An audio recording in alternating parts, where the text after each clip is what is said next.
Hello बच्चों, स्वागत है आज आपका इस वीडियो में। तो सबसे पहले मैं आज आपको अपना इंट्रोडक्शन दे देता हूँ। मेरा नाम है रवि चौधरी। मैंने अपनी ग्रेजुएशन की पढ़ाई दिल्ली विश्वविद्यालय से फिजिक्स ऑनर्स में कर रखी है, जहाँ से मैं 2017 से पास आउट हूँ। उसके बाद मैंने IIT JEM एग्जामिनेशन क्वालिफाई किया for the physics subject and I have joined NIT Nagpur in MSc branch.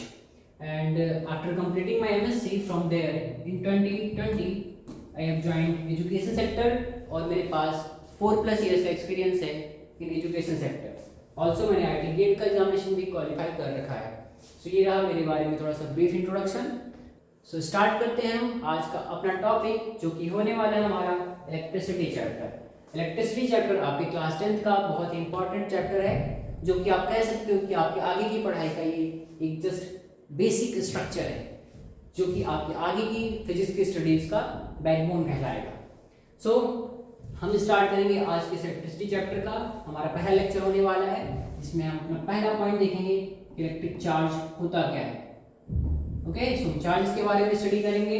After that we will study about the electric current. Electric current क्या होती है, इसके डेफिनेशन को हम देखते हुए आगे बढ़ेंगे, इसका मैथमेटिकल फॉर्मूला देखेंगे and then we will see the introduction about the potential difference, जिसे आप लोग वोल्टेज के नाम से जानते हो। ठीक है, इसके बारे में हम तो और डीप देखेंगे। So potential difference, potential difference, इसको मैं शॉर्टकट में जस्ट लिख देता हूँ। ठीक है, सो हमारा तीसरा टॉपिक हो गया पोटेंशियल डिफरेंस।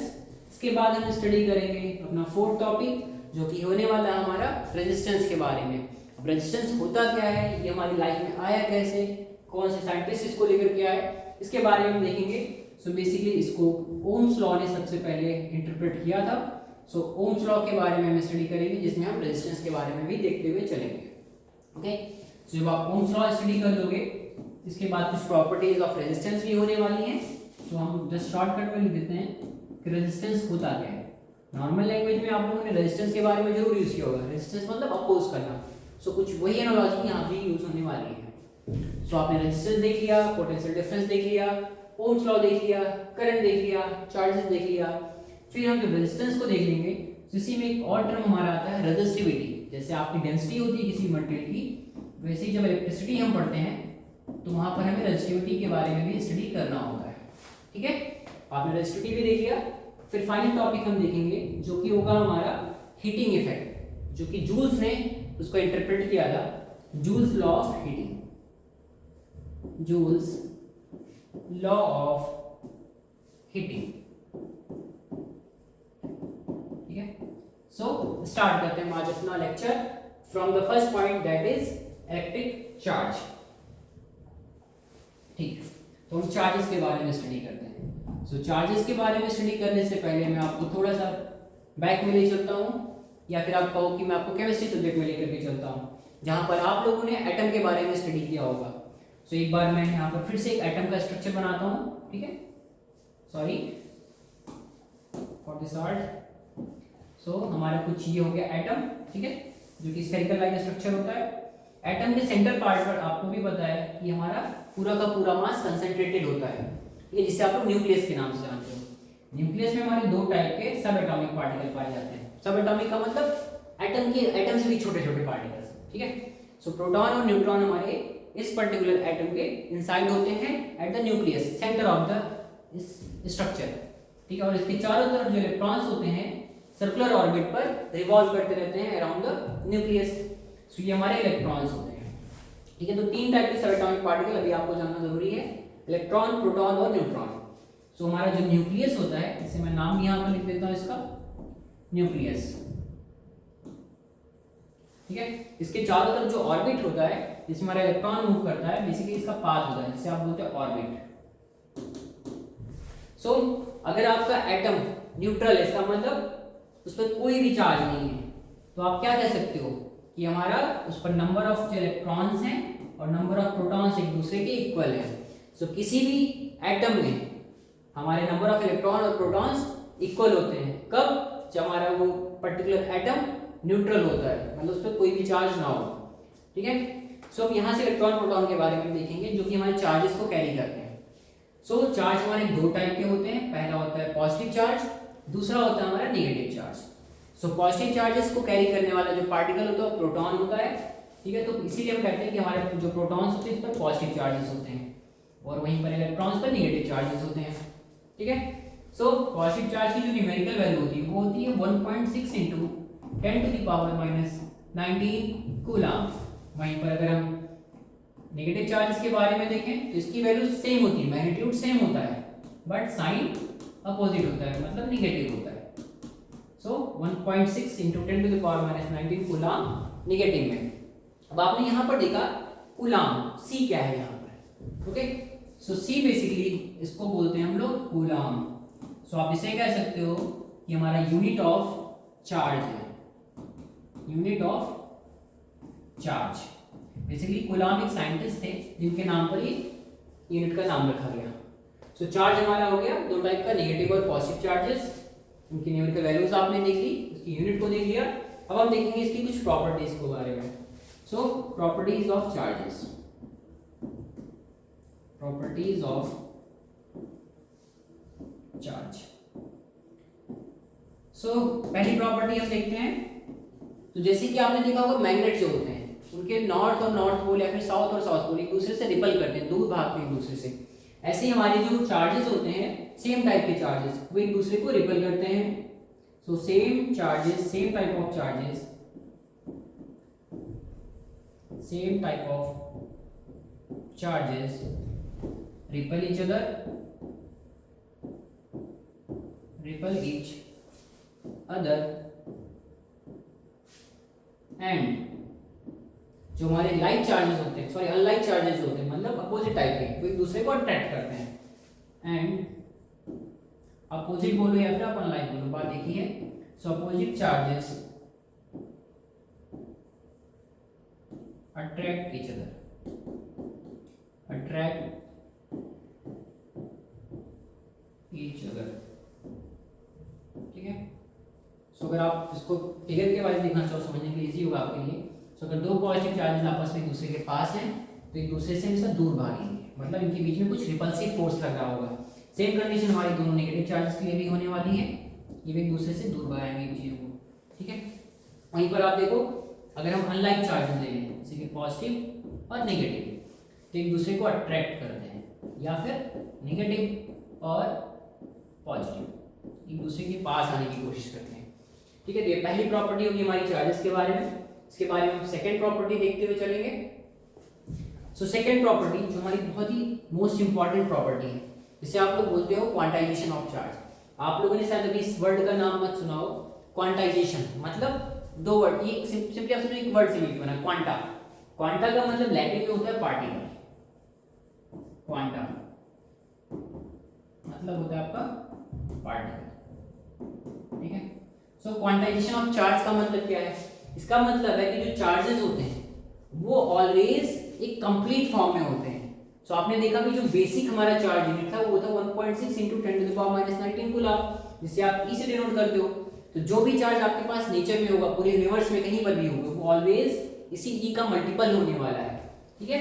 तो सपोज करो आपके पास कोई चार्ज की वैल्यू मैंने दे दी कि क्यू कूलम में, सो जो क्यू कूलम होगा वो ऑलवेज मल्टीपल ऑफ ई होगा। ई सिंगल ई हो सकता है, मतलब एक इलेक्ट्रॉन हो सकता है, 2e हो सकता है, 3e हो सकता है, ऐसे करके एक कंप्लीट नंबर हो सकता है। अगर मैं आपसे बोलूं कि ये 1.5e है, 1.5e का मतलब 1/2e, मतलब हमारा इलेक्ट्रॉन हाफ पार्ट में डिवाइड हो गया, जो कि पॉसिबल नहीं है, ठीक है। इसी तरीके से कोई भी फ्रैक्शनल नंबर हमारा इलेक्ट्रॉन्स का नहीं हो सकता, या फिर चार्जेस की वैल्यू किसी फ्रैक्शन में नहीं आ सकती है। आपको यूं बोलूं कि 1.75e, सो ये सारी चीजें पॉसिबल नहीं है। देयरफॉर आप यहाँ पर जब q की वैल्यू को जनरलाइज फॉर्म में लिखते हो तो q is equal to ne होता है आपका कंप्लीट चार्ज की वैल्यू किसी पर्टिकुलर ऑब्जेक्ट पर या फिर पार्टिकल पर। तो यहाँ पर अगर n की वैल्यू आप देखो तो n की वैल्यू वेरी करती है from 1 to 3 up to any natural number जो कि कंप्लीट इंटीजर हो, ठीक है। n हमारा क्या है? इंटीजर नंबर है, n is equal to integer, ठीक है। इसी पर्टिकुलर फार्मूला को आप बोलते हो या फिर इंटरप्रिटेशन को आप बोलते हो quantization of charge, quantization of charge. So आपका ये जो पर्टिकुलर फार्मूला है बहुत इंपॉर्टेंट फार्मूला है, जिसके बेसिस पर बहुत से क्वेश्चंस आपके पेपर में आ सकते हैं। ठीक है, तो इसके ऊपर हम कुछ न्यूमेरिकल्स करते हुए चलते हैं। सो कोई हम छोटा सा न्यूमेरिकल लेते हैं for example. So let's suppose कि मैंने बोल दिया कि आपके पास कोई चार्ज की वैल्यू है 2 कूलम। ठीक है, और मैं आपसे पूछ रहा हूँ कि टोटल नंबर ऑफ इलेक्ट्रॉन्स कितने होंगे जो 2 कूलम चार्ज को कैरी करेंगे। मतलब मैं आपसे बोल रहा हूँ कि नंबर ऑफ इलेक्ट्रॉन्स की वैल्यू को आपको बताना है जो कि 2 कूलम चार्ज को एसोसिएट कर रहे हो। आपको ई की वैल्यू ऑलरेडी पता रहती है हमेशा के लिए। सो आप क्वांटाइजेशन का फार्मूला यूज करोगे, that is Q is equal to NE। आपको n की वैल्यू को फाइंड आउट करना है। So n is equal to Q by E हो जाएगा। ठीक है, अब आप यहाँ पर Q की वैल्यू को रखो, that is 2 coulomb divided by 1.6 into 10 to the power minus 19 coulomb. अब आप ये मत बोलना कि हमने यहाँ पर माइनस साइन क्यों नहीं रखा है, एक नंबर है। ठीक है, नंबर किसी साइन के साथ नहीं होते, कंप्लीट फॉर्म होता है वो। ठीक है, सो अगर आप यहाँ सपोज हमने यहाँ माइनस साइन भी दिया तो उससे कोई फर्क नहीं पड़ने वाला, नंबर है, आप नेगेटिव साइन को जब नेगलेक्ट करोगे। ठीक है, ये भी कॉलम ये भी कॉलम दोनों एक दूसरे से कैंसिल हो जाएंगे। सो आपकी जो यहाँ से वैल्यू आने वाली है n इज इक्वल टू हो जाएगा आपका 20 डिवाइडेड बाई 16 और आपका 10 टू द पावर 19 हो जाएगा ऊपर। ठीक है, अब आप देखो इसको 5 टाइम्स चला जाएगा, 4 टाइम्स चला जाएगा। ठीक है, इसको हम फर्दर सॉल्व करेंगे। सो 4 1 जा 4, उसके बाद हमारा बचेगा यहाँ पर 1, 4 2 जा 8 एंड 4 5 जा 20 इंटू 10 टू द पावर 19। सो आपका जो नंबर ऑफ इलेक्ट्रॉन्स निकल करके आए, नंबर ऑफ चार्ज कैरियर निकल करके आए, उनकी वैल्यू कितनी आपको यहाँ से मिली, वो आपको मिल रही है 1.25 इंटू 10 टू द पावर 19। सो इतने नंबर ऑफ इलेक्ट्रॉन्स या फिर प्रोटॉन्स होंगे, बेसिकली हम इलेक्ट्रॉन्स के बारे में बोलते हैं। सो ये इतने नंबर ऑफ इलेक्ट्रॉन्स जब कहीं पर भी होंगे तो 2 कूलम चार्ज को कैरी करते हुए आगे की तरफ मूव करेंगे। ठीक है, तो ये हो गया हमारा क्वांटाइजेशन फार्मूला और उसके ऊपर एक छोटा सा न्यूमेरिकल। अब हम चलते हैं अपने दूसरे टॉपिक पर। सो दूसरा टॉपिक हमारा क्या है, दूसरा टॉपिक बेसिकली हमारे यहाँ पर होने वाला है वो है करंट के बारे में। So second topic is current. Current होता क्या है, करंट का मतलब होता है कि फ्लो करना, किसी भी चीज का फ्लो करना। अब यहाँ पर चार्जेस फ्लो करेंगे सो हमारा इलेक्ट्रिक करंट होगा कहलाएगा। जैसे आपने देखा होगा रिवर में जो वाटर फ्लो होता है तो आप उसे बोलते हो वाटर करंट। एयर अगर फ्लो करती है तो एयर करंट उसे बोलते हैं। ऐसे जब इलेक्ट्रॉन्स फ्लो करेंगे तो उसे इलेक्ट्रिक करंट का नाम देते हैं। सो जब इलेक्ट्रिक करंट को आप डिफाइन करते हो, इसे बेसिकली हम आई से डिनोट करते हैं। सो इलेक्ट्रिक करंट की जो डेफिनेशन के अकॉर्डिंग वहाँ फॉर्मूला निकल करके आता है, that is equal to Q by T।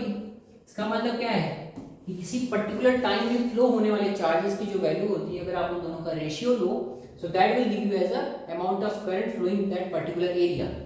ठीक है, सो अगर आप मैं ले लूं यहाँ पर टाइम मेरा 1 यूनिट है तो अमाउंट ऑफ जो चार्जेस फ्लो कर रहे हैं that will equal to the amount of current flowing in that particular area. ठीक है, सो आप इसका डेफिनेशन लिखना चाहो तो आप क्या लिख सकते हो, rate of flow of current, sorry rate of flow of electrons या फिर charges, rate of flow of charges. So this is basically the definition of electric current. So अगर आपसे बोला जाए कि इसकी यूनिट क्या होने वाली है, तो आप Q की यूनिट तो अभी मैंने बताया कूलम होती है। So Q for coulomb and T for second. So coulomb per second आपका यूनिट ऑफ करंट हो गया, जिसे आप शॉर्टकट में बोलते हैं एम्पियर। ठीक है, ampere. So ampere is the basic unit of electric current. अब इसके डायरेक्शन के बारे में बात करते हैं। ठीक है, तो डायरेक्शन के बारे में बात करने से पहले हम देखते हैं कि इलेक्ट्रॉन्स का फ्लो होता है वो कैसे हो रहा है। सो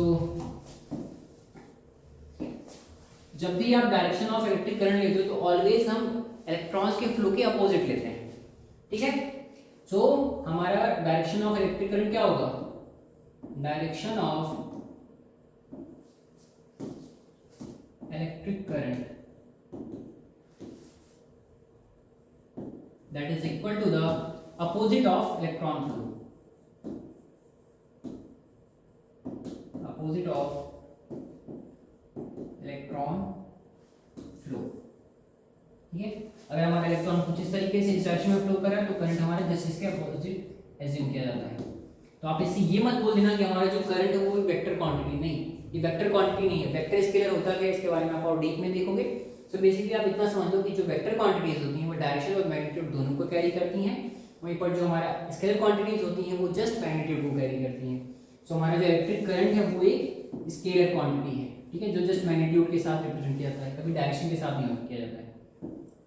स्केलर क्वांटिटी, उसकी यूनिट आपने देखी थी, दैट इज एम्पियर। सो ये हो गया हमारा इलेक्ट्रिक करंट के बारे में। अब मैं क्वांटाइजेशन रूल को इलेक्ट्रिक करंट के साथ मर्ज करते हुए आपको एक छोटा सा प्रॉब्लम कराता हूँ। सो एग्जांपल ले लेते हैं। सपोज करते हैं कि किसी पर्टिकुलर कंडक्टर से, किसी भी वायर से, मान लेते हैं कि हमारा वायर है, ठीक है, इसमें से 2 कूलम का करंट फ्लो कर रहा है, 2 कूलम का करंट फ्लो कर रहा है, और जो टाइम आप ले रहे हो फॉर द ऑब्जर्वेशंस वो हमने ले लिया कि 2 सेकंड्स का टाइम है। 2 सेकंड टाइम में 2 कूलम का चार्ज फ्लो कर रहा है। सो अब आपको बताना है कि कितने नंबर ऑफ इलेक्ट्रॉन्स, या फिर इलेक्ट्रॉन्स नहीं, हमने तो निकाल लिया, अब हम देखते हैं कितना अमाउंट ऑफ करंट इस पर्टिकुलर वायर से फ्लो कर रहा होगा। ठीक है, सो स्टार्ट करते हैं। आपको अमाउंट ऑफ करंट की वैल्यू को बताना है। सबसे पहले आप जब भी कोई प्रॉब्लम सॉल्व करो तो नोट डाउन करो गिवन डेटा को। सो यहाँ पर गिवन डेटा क्या क्या है, हमें चार्ज की वैल्यू दे रखी, that is q is equal to 2 coulomb, time की वैल्यू हमें गिवन है t is equal to 2 seconds. Okay, आपको बताना है चार्ज करंट की वैल्यू को, और आपको नंबर ऑफ इलेक्ट्रॉन्स के बारे में भी नहीं पता कि कितने नंबर ऑफ इलेक्ट्रॉन्स यहाँ से फ्लो कर रहे हैं। सो क्या करोगे आप लोग, सबसे पहले आप नंबर ऑफ इलेक्ट्रॉन्स की वैल्यू को निकालोगे, क्योंकि आपको I is equal to q by T निकालना है। या फिर अगर इस क्वेश्चन में एडिशन कर देते हैं कि नंबर ऑफ इलेक्ट्रॉन्स को भी बताना है, ठीक है। एक्चुअली जब हमें I निकालना हो तो n की जरूरत नहीं पड़ने वाली, क्योंकि हमें q गिवन है। सो मैं आपसे क्वेश्चन में बोल रहा हूँ कि n की वैल्यू को भी बताओ, नंबर ऑफ इलेक्ट्रॉन्स कितने होंगे। सो I इज इक्वल टू आपका q बाई टी हो जाएगा, q की वैल्यू यहाँ पर 2 कूलम है, टाइम हमारा 2 सेकंड है, so 2 by 2 will give you 1 ampere of current is flowing from this particular conductor. तो आपको नंबर ऑफ इलेक्ट्रॉन्स बताना रहेगा। सो आपने देखा 2 कूलम के लिए आपने निकाला था, आप कुछ वैल्यूज को याद कर लो हमेशा के लिए। सो n इज इक्वल टू आपका हो जाएगा q बाई e, q की वैल्यू 2, e की value 1.6 into 10 to the power minus 19, so that will give you 1.25 into 10 to the power 19 electrons. So इतने नंबर ऑफ इलेक्ट्रॉन्स यहाँ से फ्लो कर रहे हैं, जिसकी वजह से 1 एम्पियर का करंट 2 सेकंड के लिए फ्लो कर रहा है। ये हो गया हमारा क्वेश्चन, जिसमें आपने क्वांटाइजेशन फार्मूला भी यूज किया है और करंट को भी फाइंड आउट किया है। ठीक है, थोड़ा सा ये हमारा एग्जांपल कुछ ज़्यादा इजी हो गया। अगर आप इसको थोड़ा कॉम्प्लेक्स तरीके से देखना चाहो तो आपको बोल देगा कि नंबर ऑफ इलेक्ट्रॉन्स वहाँ पर गिवन है, ठीक है, टाइम गिवन है आपको। अब आप बताओ कितना अमाउंट ऑफ करंट फ्लो कर रहा है। ठीक है, तो आपको जस्ट q निकालना रहेगा with the help of q is equal to any formula. आपके पास q हो जाएगा तो I equal to q by T apply कर दोगे तो आपका I हो जाएगा हमारा। ठीक है, तो इस तरीके से हम करंट और क्वांटाइजेशन से रिलेटेड क्वेश्चंस को सॉल्व करते हैं। ओके, तो आपका करंट और चार्ज हो गया। अब हम चलते हैं इलेक्ट्रिक पोटेंशियल के बारे में। इलेक्ट्रिक पोटेंशियल, या फिर आप इसे बोलते हो पोटेंशियल डिफरेंस। ठीक है, सो इलेक्ट्रिक पोटेंशियल को जब भी डिफाइन किया जाता है तो ये बेसिकली एनर्जी को बताता है, कितना अमाउंट ऑफ वर्क डन किया जा रहा है किसी चार्ज को मूव करने के लिए। तो सपोज करो कि आपके पास कोई यूनिट चार्ज है जिसकी वैल्यू 1 कूलम है, इसको आप किसी इनफाइनाइट डिस्टेंस से किसी पर्टिकुलर पॉइंट पर ला रहे हो। ठीक है, आप इस चार्ज को यहाँ से उठाए और ला करके किसी पर्टिकुलर पॉइंट ए पर ला करके रख दिए। ठीक है, तो आपका जो ये पॉइंट है ये इनफाइनाइट डिस्टेंस पर है, आपका जो पर्टिकुलर ए पॉइंट है किसी फाइनाइट डिस्टेंस पर है। तो इस पर्टिकुलर प्रोसेस में जो आपका वर्क डन होगा, ठीक है, for the unit charge, that is known as potential. Clear? So आपका इनिशियल पॉइंट यहाँ पर क्या है, इनफाइनाइट डिस्टेंस पर है, और फाइनल पॉइंट आपका कहाँ है, ए पॉइंट पर है। सो जो आपका पोटेंशियल डिफाइन होता है, पोटेंशियल डिफरेंस डिफाइन होता है, फिर इलेक्ट्रिक पोटेंशियल डिफाइन होता है, वो होता है work done for moving a unit charge from infinity to a particular point. So work done divided by unit charge, that is q। अब आप इस पर्टिकुलर चार्ज को कहाँ से कहाँ मूव कर रहे हो, infinity to point A. So आपको वर्क डन कहाँ करना पड़ेगा, in moving a charge from infinity to A. ठीक है, और पोटेंशियल डिफरेंस आपका क्या हो जाएगा, ए पॉइंट का पोटेंशियल और पॉइंट इनफाइनाइट का पोटेंशियल, इन दोनों का जो डिफरेंस होगा वो आपका पोटेंशियल मेजर करेगा। ठीक है, तो पोटेंशियल कभी भी किसी एक पॉइंट का नहीं होता है, ऑलवेज दो पॉइंट्स के बीच मेजर किया जाता है हमेशा, इसलिए हम डिफरेंस बोलते हैं। सो आपका V A infinity is equal to infinite W infinite A divided by Q हो गया। अगर आप इसको आपकी बुक के अकॉर्डिंग देखना चाहो, so V is equal to W by Q, that is the value of potential, या फिर पोटेंशियल डिफरेंस, या फिर वोल्टेज आप बोलोगे बिटवीन ए एंड इंफिनिटी। ठीक है, अब मैं क्या कह रहा हूँ कि आपको इस पॉइंट ए को जो चार्ज आपका पॉइंट ए पर है इसको मूव करके हमने यहाँ से पॉइंट बी पर ले आए। अब आपसे मैं बोल रहा हूँ कि पॉइंट ए और बी के बीच का डिफरेंस बताओ कितना होने वाला है। सो अब आप क्या करोगे कि आपने अपने चार्ज को मूव किया from A to B, so work done आपको कहाँ से कहाँ करना पड़ेगा, ए से बी के बीच में करना पड़ेगा। सो डब्ल्यू ए बी आपका वर्क डन हो गया, चार्ज की वैल्यू आपकी क्यू ही रहने वाली है जो कि 1 कूलम हमने लेट कर रखा है, और आपका पोटेंशियल डिफरेंस क्या हो जाएगा, वी बी ए हो जाएगा। ठीक है, that is equal to W A B by Q. अगर आप इसको एक्सपेंड करके लिखना चाहो तो लिख सकते हो potential at point B, potential at point A, that is equal to W A B divided by Q. ठीक है, अब देखो आप लोग की बुक में यहाँ पर तो नहीं गिवन है कि जस्ट बी क्यों आ गया, सो मैं आप लोग को इसका बता देता हूँ क्यों आया हुआ है। सो जब भी पोटेंशियल आप मेजर करते हो किसी आर डिस्टेंस पर, तो उसका जो फार्मूला होता है जिसे आप लोग आगे पढ़ोगे भी, एक कांस्टेंट टर्म k होता है, आपका चार्ज आता है q डिवाइडेड बाय इस पर्टिकुलर डिस्टेंस की measurement v k q by r। तो यहाँ से आप देखोगे कि v हमारा directly proportional to 1 by r होता है। ठीक है, अगर r में इन्फिनिटी लेके चलूंगा तो v एट इन्फिनिटी कितना हो जाएगा, अगर r आप इन्फिनिटी रखोगे तो v की वैल्यू 0 हो जाएगी। क्यों, क्योंकि 1 बाय इन्फिनिटी आपका 0 होता है। ठीक है, so v for the infinity is equal to 0। a हमारा सपोज कर लेते हैं r डिस्टेंस पर है, so v at a is equal to 1 by r proportionality लेके लेंगे। ठीक है, तो आप जब इसको एक्सपेंड करोगे that is va minus b infinity, so आपका ये टर्म 0 हो जाने वाला है, इसलिए हम इसको जस्ट v लेते हैं क्योंकि पॉइंट a के लिए दिया जा रहा है। ठीक है, तो आपका पोटेंशियल डिफरेंस क्या होता है कि किसी भी यूनिट चार्ज को from infinity to a point move करने में जो वर्क डन होता है that is known by potential difference between those two points for the unit charge. So it is the simply ratio of the work done to the charge. Clear, तो आपका हो गया potential difference के बारे में। सो अब इसको आप देखो, अगर थोड़ा सा चेंजेस भी करना चाहो आप इसको, अगर मैं बोल दूं कि आपको पोटेंशियल नोट डाउन करना है in terms of current, so v is equal to w by q होता है आपका, q की वैल्यू अभी आपने क्या लिखी थी, i इज इक्वल टू आपका q बाई t होता है। So q is equal to आपका यहाँ से क्या हो जाएगा, i t हो जाएगा। ठीक है, so q is equal to i t, it means v is equal to w by i t। ठीक है, ये भी आप इसको कर सकते हो, मतलब आपको करंट गिवन है, वर्क डन गिवन है, टाइम गिवन है, तो आप पोटेंशियल निकाल लोगे। ठीक, सो आपका ये हो गया पोटेंशियल। अब हम देखते हैं अपना आज का लास्ट टॉपिक जो कि होगा हमारा ओम्स लॉ। सो ओम्स लॉ क्या है ये हम डिफाइन करते हैं। ओम्स बेसिकली एक साइंटिस्ट थे जिन्होंने इंटरप्रेट किया था कि कैसे जब कोई करंट फ्लो करता है तो कितना उस पर्टिकुलर करंट को, मतलब इलेक्ट्रॉन जो फ्लो कर रहा है उसको कितना रेजिस्टेंस ऑफर होता है, कितना अपोजिशन फील होता है। ठीक है, तो इसके लिए उन्होंने क्या किया कि एक सिंपल सा सर्किट बनाया। ठीक है, और यहाँ पर सपोज एक बल्ब लगा दिया, ये बल्ब हमारा है, ये कंडक्टर से कनेक्टेड है, मतलब कोई वायर से कनेक्टेड है ये बैटरी के साथ। तो बैटरी यहाँ से पोटेंशियल सप्लाई करेगी, मतलब कुछ सप्लाई दे रही होगी, एनर्जी दे रही होगी, जिसकी वजह से हमारे इलेक्ट्रॉन्स फ्लो करेंगे क्योंकि उनके ऊपर प्रेशर फील होगा। तो यहाँ इलेक्ट्रॉन्स फ्लो कर रहे हैं, इसी वजह से हमें करंट यहाँ से फ्लो करना स्टार्ट कर रहा है। ठीक है, तो करंट आपको कुछ इस तरीके से फ्लो कर रहा है। अब इन्होंने क्या बोला कि जब ऑल फिजिकल कंडीशंस हमारी कांस्टेंट होती हैं, मतलब टेम्परेचर कांस्टेंट हो, प्रेशर कांस्टेंट हो, सब कुछ कांस्टेंट हो फिजिकल कंडीशंस, ठीक है, मतलब इसके ऊपर किसी और चीज का इफेक्ट नहीं पड़ रहा हो, तो आपका जो अमाउंट ऑफ करंट जनरेट होता है या फिर अमाउंट ऑफ जो करंट फ्लो करता है इस पर्टिकुलर सर्किट में, that will be directly proportional to the amount of potential applied. ठीक है, मतलब आप जितना पोटेंशियल अप्लाई करोगे उतना ही ज्यादा अमाउंट में आपका करंट यहाँ पर जनरेट होने वाला है।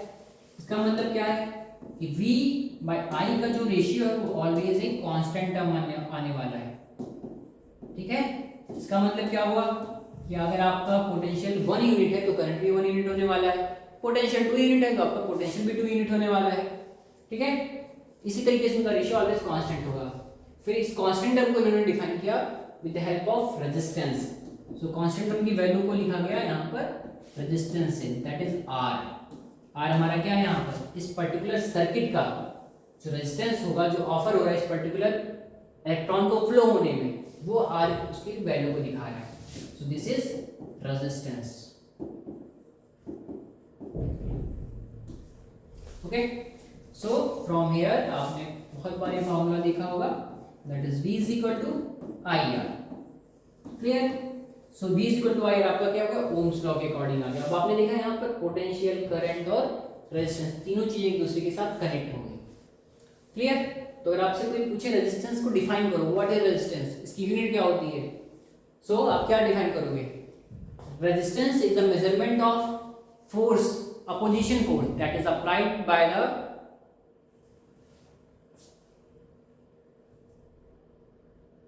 अगर आपसे कोई पूछे व्हाट इज रेजिस्टेंस, इसकी यूनिट क्या है, तो आप क्या बोलोगे? Resistance is the value of opposition force that is applied on the flowing electron. Okay, so this is resistance. इसकी यूनिट क्या होगी आप वो भी यहां से डिफाइन कर लो, V बाई I है रेशियो हमारा, V मतलब वोल्ट, ठीक है, और I मतलब हमारा एम्पियर। सो वोल्ट पर एम्पियर होता है हमारा यूनिट ऑफ रेजिस्टेंस। वोल्ट पर एम्पियर को आप बोलते हो क्या? ओम बोलते हो, इसलिए साइंटिस्ट के नाम पर ही रखा गया और इसे आप रिप्रेजेंट करते हो ओमेगा से, ये आपका ओमेगा साइन है, ठीक है। मैंने आपको वोल्ट के बारे में नहीं बताया था, तो आपने वोल्ट देखा, बेसिकली भी देखा, W बाई Q होता है। सो W मतलब वर्क डन, वर्क डन की जो यूनिट होती है जूल होती है, जूल, वर्क डन हो, एनर्जी हो, हीट हो, हर एक यूनिट जूल ही होती है। और Q मतलब हमारा unit of charge that is coulomb. So joule पर कूलाम आपका होता है वोल्ट, इसे आप वोल्ट बोलते हो। सो वोल्ट पर एम्पियर आपकी यूनिट होती है आपकी रेजिस्टेंस की, जिसे आप ओमेगा के नाम से जानते हो, और साइंस का कुछ इस तरीके से होता है, ठीक है। तो आप देखो यहाँ पर V is equal to I R, जो आपका फॉर्मूला यहाँ से निकल करके आया। अब इसका फिजिकल इंटरप्रिटेशन में देखता हूँ, दिखाता हूँ आप लोगों को, क्योंकि इस पर बहुत ही इंपॉर्टेंट क्वेश्चन आपके पेपर में बनते हैं। सो अगर आप इसको ग्राफ प्लॉट करते हैं, पहले मान लिया हमारा ये एक्स एक्सिस है, ये वाई एक्सिस है, ठीक है। एक्स एक्सिस पर हमेशा आपकी इंडिपेंडेंट क्वांटिटीज होती हैं। सो हम यहाँ पर v is equal to I R लेके चल रहे हैं। तो अगर आप इस पर्टिकुलर फॉर्मूला को लिखो v is equal to I R, so आप लोगों ने अपने मैथमेटिक्स में पढ़ा हुआ लाइन इक्वेशन, जो कि होती है y is equal to mx plus c, ठीक है। सो अगर मैं इस इक्वेशन को फिर से रीअरेंज करूँ, so v is equal to R I, क्यों रीअरेंज किया? m मेरा यहाँ पर स्लोप होता है, मतलब कांस्टेंट टर्म होता है, सो r यहाँ पर कांस्टेंट टर्म है, प्लस 0 मतलब जो स्लोप है वो 0 है, ठीक है। हम लेट कर लेते हैं, हमारा स्लोप 0 है, ठीक है। सो आप देखो y की जो वैल्यू है v आ रही है, और x की जो वैल्यू है वो i आ रही है, और m मेरा स्लोप दे रहा है, क्योंकि रेजिस्टेंस दे रहा है। तो अगर आप देखो एक स्ट्रेट लाइन की इक्वेशन जो कि स्लोप 0 है, मतलब वो सेंटर से स्टार्ट हो रही होगी। सो अगर मैं इसका स्लोप यहाँ पर इस ग्राफ को ड्रॉ करूँ, तो कुछ इस तरीके से स्ट्रेट लाइन बन के आएगा। ये आपका हो गया 0 पॉइंट, ओरिजिन पॉइंट हो गया, ठीक है। y एक्सिस पर हमारा क्या होगा? वोल्टेज होगा, और I हमारा कहाँ होगा? x पर होने वाला है, ठीक है, x एक्सिस पर होने वाला है। तो आपको जो पर्टिकुलर फॉर्मूला कैसा दे रहा है ग्राफ, आपको एक स्ट्रेट लाइन दे रहा है, जो कि हमारा x एक्सिस से प्रॉपर एंगल पर ट्रीटेड है, ठीक है। मतलब कितने एंगल पर ट्रीटेड है वो कौन बताएगा? वो आपको ये स्लोप देने वाला है। कैसे? जो हमारा स्लोप होता है किसी भी लीनियर कर्व का, m इज इक्वल टू, इसे आप tan थीटा से डिनोट करते हो, दैट इज इक्वल टू होता है आपका y2 minus y1 divided by x2 minus x1। तो आप देखो कैसे हमारा रेजिस्टेंस के बराबर आने वाला है। सो सपोज करो आप लोग यहाँ पर हमने कोई दो पॉइंट्स लिए, एक पॉइंट यहाँ पर, एक पॉइंट यहाँ पर, ठीक है। इसको हमने जस्ट एक स्ट्रेट लाइन डाल दी हर एक एक्सिस पर। सो ये मान लिया मेरा पहला पोटेंशियल V1 हो गया, दूसरा पोटेंशियल V2, इसी तरीके से करंट हो गया ये I1 और ये I2 हो गया, ठीक है। और ये पॉइंट मैं कोई ले रहा हूँ, दो पॉइंट्स, पॉइंट A और पॉइंट B की वैल्यूज हो गई x1 y1 और ये x2 y2 हो गई, ठीक है।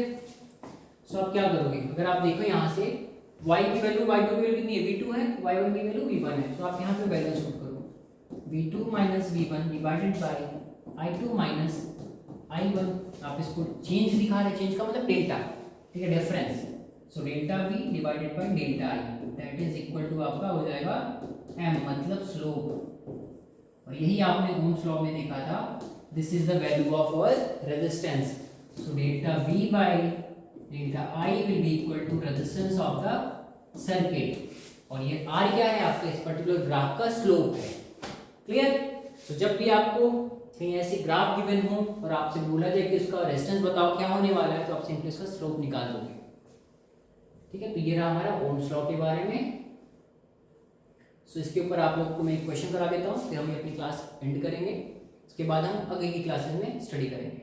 स्टार्ट करते हैं अपना एक एग्जांपल, जिससे हम ओम्स लॉ को इंटरप्रेट करेंगे, ठीक है। एग्जांपल हमारा क्या होने वाला है कि हमने आपको कोई सर्किट दे दिया, ठीक है, जिसमें ये बेसिकली हमारा सिंबल ऑफ बैटरी हो गया, इसकी बैटरी ये सेल है, अगर इसका आप कॉम्बिनेशन कर दोगे तो ये बैटरी कहलाएगी। और मैंने बोला कि यहाँ पर फिर से बल्ब लगा हुआ है, ठीक। और इसमें मैंने बोला कि आप 12 वोल्ट की सप्लाई दे रहे हो, मतलब बैटरी जो सप्लाई दे रही है 12 वोल्ट की दे रही है, जिसकी वजह से जो करंट इसमें फ्लो कर रहा है, जिसकी वजह से जो इसमें करंट फ्लो कर रहा है वो 2 एम्पीयर का करंट फ्लो कर रहा है, 2 एम्पीयर का करंट फ्लो कर रहा है। अब मैं आपसे पूछ रहा हूँ कि इस पर्टिकुलर बल्ब का रेजिस्टेंस कितना होने वाला है, ठीक है। तो आपको गिवन डेटा लिखो पहले, V आपको गिवन है 12 वोल्ट, I आपको गिवन है 2 एम्पीयर, आपको बताना है कि रेजिस्टेंस की वैल्यू क्या होगी। So from the Ohm's law V is equal to IR, so R is equal to V by I हो जाएगा। सो फ्रॉम हियर V की वैल्यू हो जाएगी 12 volt divided by 2, that will give you 6, और value of the resistance is ohm. So आपका bulb का resistance हो गया 6 ओम, ठीक है। ये रहा आपके इस क्वेश्चन का आंसर। थोड़ा एक और हम डिफिकल्ट क्वेश्चन करते हुए चलते हैं।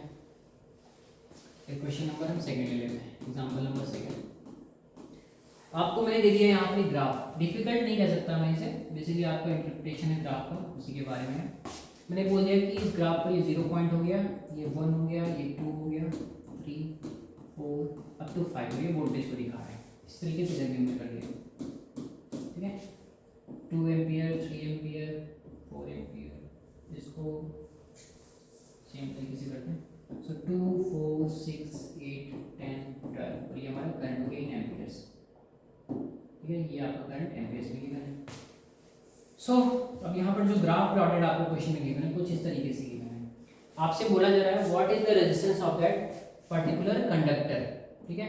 सो आपको यहाँ पर रेजिस्टेंस बताना है क्या होने वाला है। सो आपको सबसे पहले इसका स्लोप निकालना पड़ेगा, ठीक है, कि मतलब कितना टिल्टेड है ये from the X axis, theta निकालना पड़ेगा।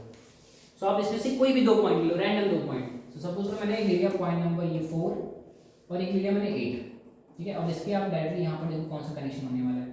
सो कि मिडिल में हो रहा है, सो मैंने लेट कर लिया यहाँ पर है, ये देखो मैं लेट करता हूँ कि 3 पे आ रहा है, ठीक है।